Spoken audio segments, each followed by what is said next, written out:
Fyrirtækið PPP geymdi ekki einungis árum saman viðkvæm gögn frá lögreglu og sérstökum saksóknara, heldur einnig frá slitastjórnum Glitnis og VBS fjárfestingabanka. Óviðunandi, segir fyrrverandi skipstastjóri VBS. Bandaríkjaforseti sagður íhuga að taka beinan þátt í átökum Ísraela við Írani. Æðsti leiðtogi Írana segir því verða mætt af hörku. Leiðtogar allan heim kalla eftir stillingu. Of langt á milli sjúkrabíla á Suðausturlandi. Þetta mat rannsóknarnefndar samgönguslysa eftir banaslys við Skaftafell. Hornfirðingar segja þörf á varanlegum úrbótum. Önnur umræða veiðigjaldsfrumvarp atvinnuvegaráðherra stendur yfir á Alþingi. Deilt vinnubrögðin í atvinnuveganefnd. Brot úr rúmlega 120 ára matarstelli og pottulínstyttu fundust í eftirliti við Fornleifastofnunar við Hlemm í Reykjavík. Munirnir eru taldir varpa ljósi á lifnaðarhætti Reykvíkinga við upphaf síðustu aldar.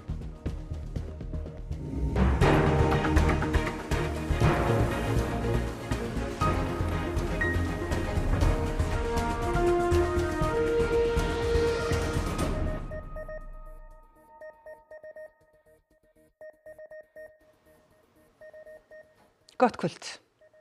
Símtöl, myndbandsupptökur, fjölskyldumyndir og 1 milljón tölvupósta starfsmanna VBS fjárfestingabanka eru á meðal þeirra gagna sem fyrirtækið PPP geymdi í fórum sínum eftir að hafa unnið fyrir slitastjórn VBS í nokkra mánuði í lok árs 2012.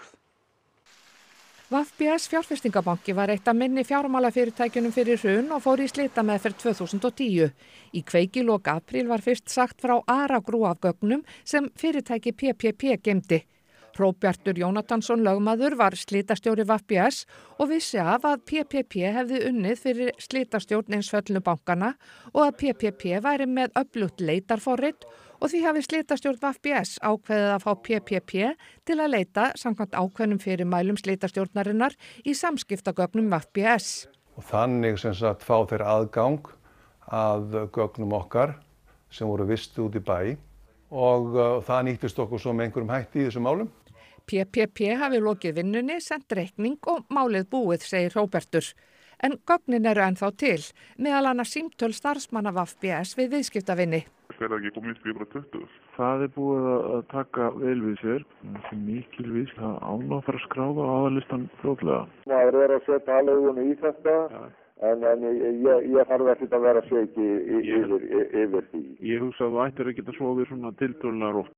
Meðal gagnanna eru 1 milljón tölvupósta starfsmanna, samtals 202 gigabæt úr 72 pósthólfum, líka ljósmyndir úr fjölskyldufríum og starfsmannaboðum sem ekki koma gjaldþroti eða viðskiptum við. Ég leit alltaf á þetta þannig að þeir varu raunverulega að hleypa gögnunum í gegnum sitt kerfi til að leita. Þannig að ég bjóst ekki við því að þeir þyrftu raunverulega að hafa þau í sínum fórum og alls ekki að taka þau með sér. Þannig að það er bara vonbrigði að ef að það er niðurstaðan að þeir hafi raunverulega nýtt sér þessa aðstöðu sem þeir fengu í þessum tilgangi til þess að komast yfir gögnin og það er bara óásættanlegt.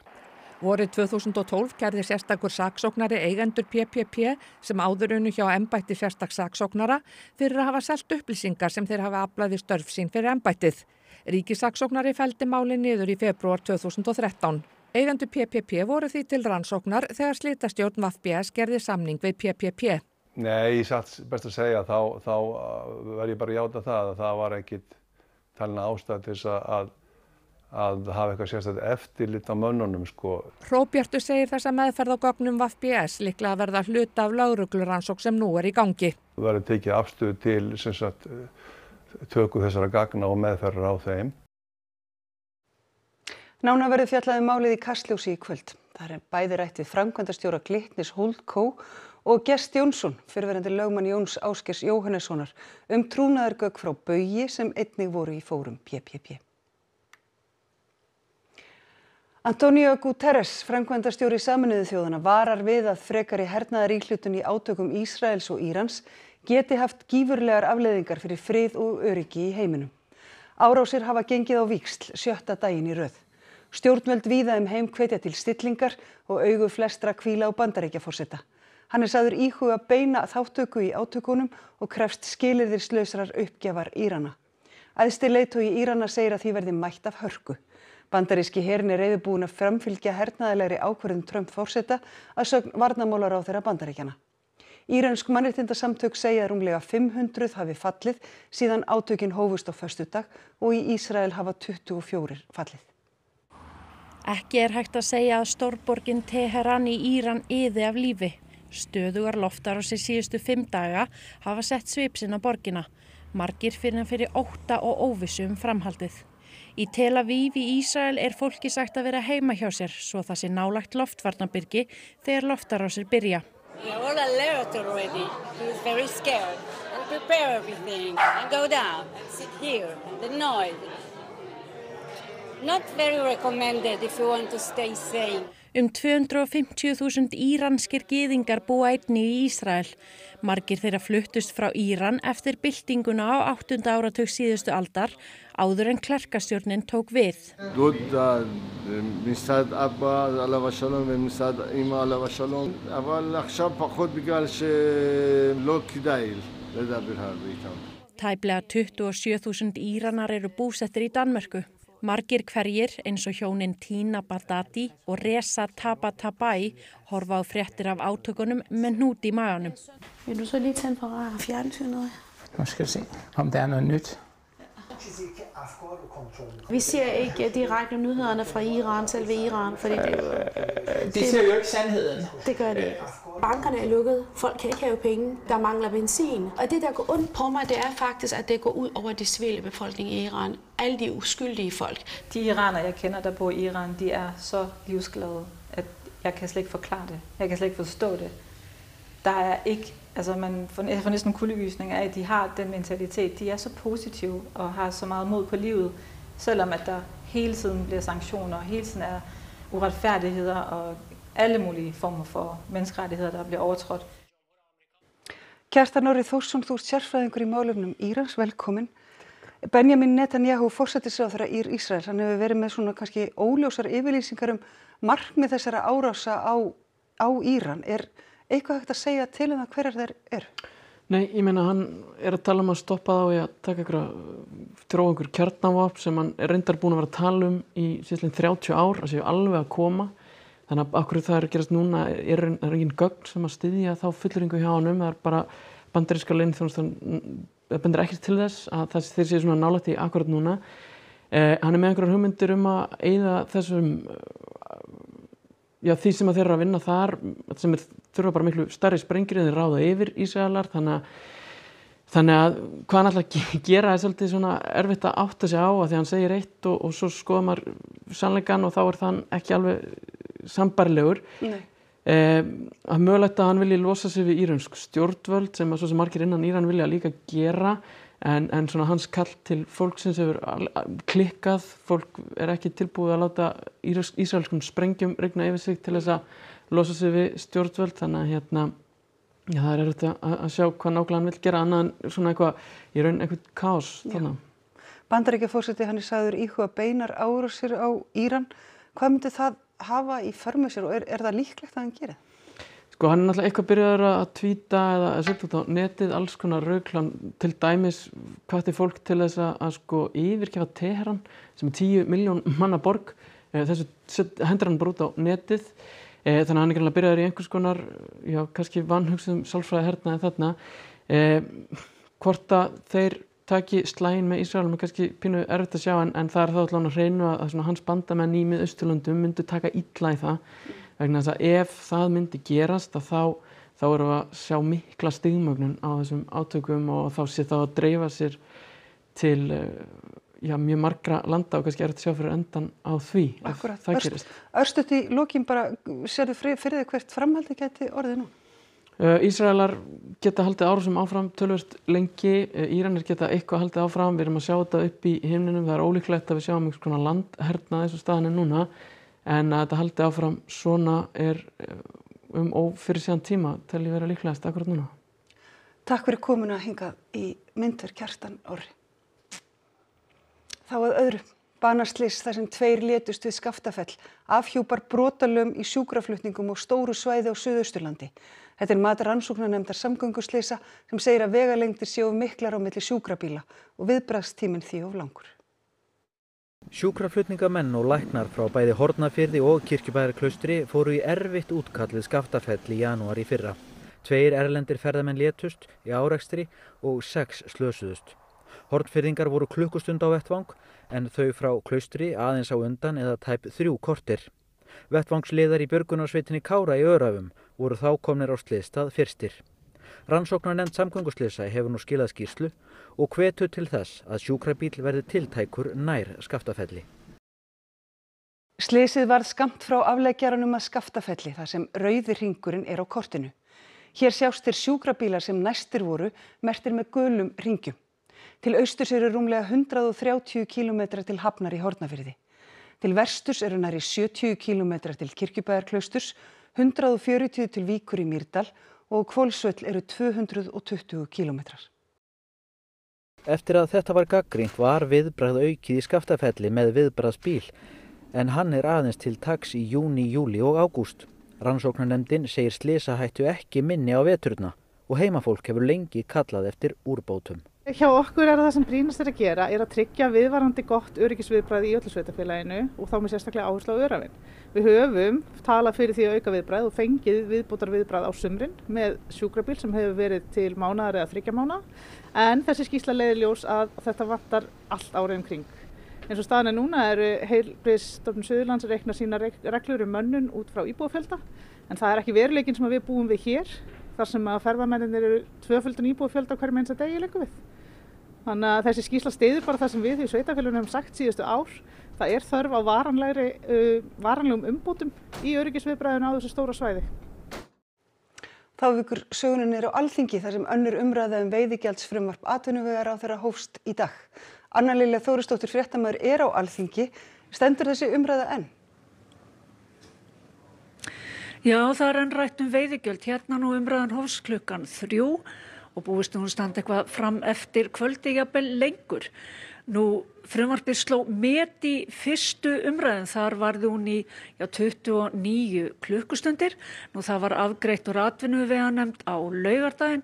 Þar tók það talsverðum breytingum, meðal annars að minni útgerðir greiði fái meiri afslátt af veiðigjaldi. En stjórnarandstaðan finnur þessu frumvarpi ýmislegt til foráttu, segja það illa unnið, segja það byggja á röngum útreikningum og vilja því sé vísað frá. En meirihlutinn telur sig hafa vandað sérlega vel til verka. En við skulum sjá hvað fór fram á þingfundi í dag. Að mati meirihlutans eru mögulega breytur sem taka þyrfti tillit til við útreikning beinna áhrifa frumvarpsins á ákvarðanir á rekstrarlegum grundvelli sem fyrirtæki kunna taka á grundvelli breytts rekstrarforms það margar að almennur ómöguleiki sé að spá fyrir slíkt. Væri kannski að réttast í stöðinni núna á milli 2. og 3. umræðu, sem ég reikna með að málið fara aftur inn til nefndar á milli umræðuna, að fá svolítið viðbrögð mitt frá sveitarfélögum. Útgerðarfyrirtækin sem hafa sýnt það á undanförnum árum að þau eru vel rekin og standa mjög vel, eiga alveg að geta borið þessa hækkun sem við erum að leggja til. Í greinargerð með frumvarpinu er áætluð hækkun veiðigjalds 7-8 milljarðar króna. Samkvæmt nýlegum útreikningum skattsins sem sérum innheimtu veiðigjalda samkvæmt lögum nr. 145/2018 er hækkunin áætluð rúmir 12,5 milljarðar. Anna Lilja, það eru gerðar ýmsar athugasemdir við þetta frumvarp og meðferð þess, er ekki svo? Jú, það er rétt. Nú ein af þeim athugasemdum sem fulltrúar minnihlutans í atvinnuveganefnd gera er að hvorki fulltrúum skattsins sem innheimtir veiðigjald eða fulltrúum Byggðastofnunar hafi verið boðið á fundi nefndarinnar. En hér er Sigurjón Þórðarson, formaður atvinnuveganefndar. Sigurjón, af hverju buðu ekki fulltrúum Byggðastofnunar og skattsins í heimsókn?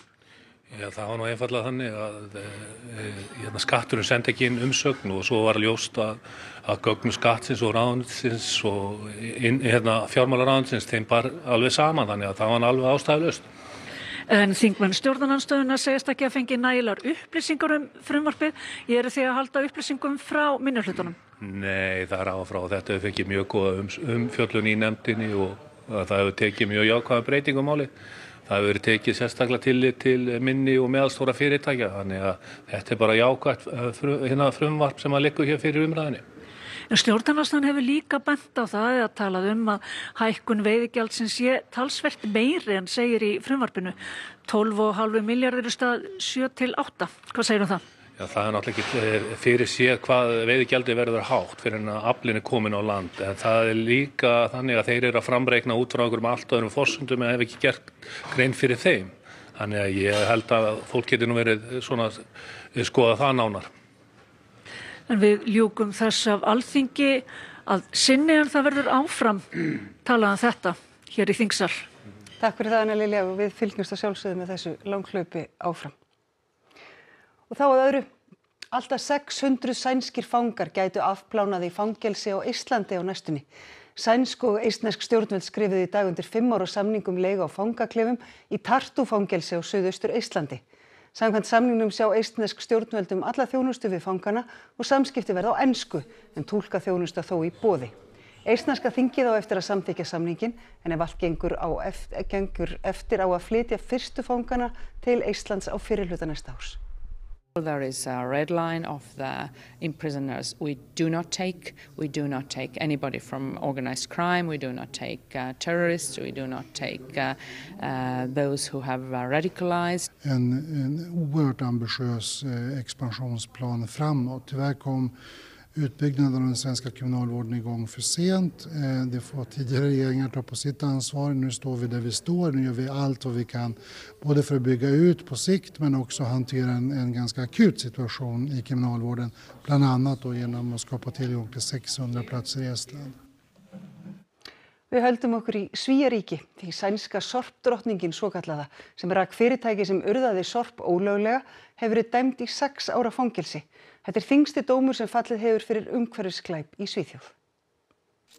Farbía Vankor var dæmd í 6 ára fangelsi fyrir stórfelld umhverfisspjöll í gær. Hún stjórnaði sorphirðu fyrirtækinu Think Pink sem losaði margvíslegan úrgang og sorp fyrir stjórnvöld og einkaaðila frá 2015 til 2020. Fyrirtækið gekk ekki frá sorpinu á réttan máta, heldur var það grafið eða urðað ólöglega á hinum ýmsu stöðum, meðal annars á ræktarlandi. Í sumum tilfellum voru hættuleg efni í sorpinu á borð við arsenik, blý og kvikasilfur. Vankor kallaði sig sorpdrottninguna og var sakfelld í 19 ákæruliðum. 9 starfsmenn fyrirtækisins voru einnig sakfelldir í málinu.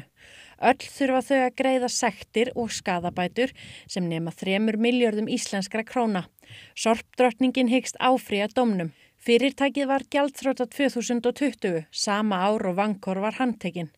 Málið hefur verið kallað stærsti umhverfisglæpur í sögu Svíþjóðar. Hjónin Eva og Valli Novak búa nálægt einum ruslahaugnum sem Think Pink skildi eftir. Þau þurftu að halda sig inni tíma þegar verið var að brenna rusl. Í neysluvatni þeirra hefur mælst hátt hlutfall blís. Skickade in vattenprover här och de visar skyhöga värden på bly. Så vi trodde vi skulle bli självlysande här nästan. Vi fick omedelbart sluta dricka vattnet alltså. Jag tycker det var skönt att de blev fällda. Det var en lättnad faktiskt att de inte frikänns från det här utan nu kanske det blir slut på de här sophögarna i Sverige. Varför var det viktigt med en fällande dom? Ja, det är just det här att man ska inte kunna lägga sopor i naturen och tjäna pengar på det. Det måste bli ett stopp på det här för det är ju överallt i Sverige. Meira af sorpi því á annað 100 fornminjar kom í ljós í 2 ruslahaugum sem fundust við Hlemmtorg í Reykjavík. Fornleifafræðingur segir þær varpa ljós á lifnaðarhætti Reykvíkinga í kringum aldamótin 1900. Við höfum sem sagt svona samansafna gripum sem koma hafa úr uppgreftinum á Hlemmi og þetta er mestmegnis frá svona fyrsta árum þéttbýlismyndunar í Reykjavík, þannig að þetta er svona 1890 til 1910. Minjarnar í kringum 170 talsins og fundust hér við gatnamót Rauðarárstígs og Laugavegs í 2 ruslahaugum sem taldir hafi verið notaðir til uppfyllingar í kringum aldamótin 1900. Þessi gripir eru eiginlega bara endurspeglun á svona baráttu fólks í Reykjavík sko heimilis úrgang og kannski bara svona kröfur hreinlæti sem að myndast líka á þessu tíma. Allt þurfa að vera kannski svona aðeins hreinna en það var í gamla daga.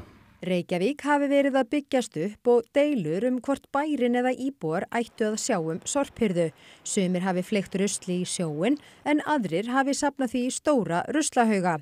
Í haugunum fannst ýmislegt úr daglegu lífi fólks, svo sem matarstell og kindabein, sótthreinsunarglas og flaska og höfuð af postulínstyttu. Gylfi segir einn mun þó öðrum merkilegri. Við höfum fundið svona leirkelsbrot, mjög óvanalegt og við getum hann svo einstakur á landinu að það er svolítið erfitt að segja til hvað þetta er akkurat á þessari stundu. Fyrir utan að þetta er bara djúp skál en það er svona skemmtilegt svona steinað mynstur á honum. Og hérna gripasérfræðingurinn okkar hafði aldrei séð svona áður og hann hefur nú greint yfir breskur prófessor og hann hefur greint yfir yfir 10-20.000 leirker á einu. Þetta er það skemmtilega við vísindin einmitt að þú ert stöðugt, þetta eru ráðgátur sem eru þú þarft að leysa hverjum einasta degi og það eru svona vandamál sem koma upp og þetta er bara eitt svona púsluspil í 8 stærri mynd. Og þá er það myndin af veðrinu, vestlæg eða breytileg átt og dálítil væta á víð og dreif. Í nótt og fyrramálið er útlit fyrir hægviðri og litla sem enga úrkomu en þokumóða gæti látið á sér kræla. Eftir hádegi á morgun er síðan spáð fremur hægri suðlægri átt með skýjuðu veðri að mestu og smáskúrum í flestum landshlutum. Hiti 7 til 13 stig á morgun. Við förum nánar yfir horfur næstu daga að loknum íþróttafréttum. Áttaliðaúrslit í bikarkeppni karla í fótbolta hófust í dag. Vestri tók á móti Þór í fyrirleik dagsins. Við lítum við á Íslandsmótinu í skák sem haldið er á Blönduósi að þessu sinni í tilefni 100 ára afmæli Skáksambands Íslands. Og svo sjáum við svipmyndir frá heimsmeistaramóti félagsliða í fótbolta í íþróttum hér eftir fréttir. Þá skulum við fara yfir helstu atriði þessa fréttatíma. Fyrirtækið PPP geymdi ekki einungis árum saman viðkvæm gögn frá lögreglu og sérstökum saksóknara, heldur einnig frá slitastjórnum Glitnis og VBS fjárfestingabanka. Óviðunandi segir fyrrverandi skiptastjóri VBS. Bandaríkjaforseti er sagður íhuga að taka beinan þátt í átökum Ísraela við Írani. Æðsti leiðtogi Írana segir því verða mætt af hörku. Leiðtogar allan heim kalla eftir stillingu. Og of langt er á milli sjúkrabíla á Suðausturlandi.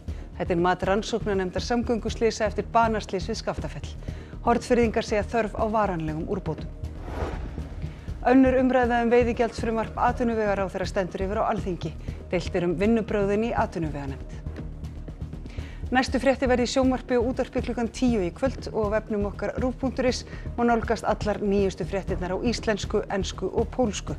Þessum fréttatíma er lokið, verið sæl.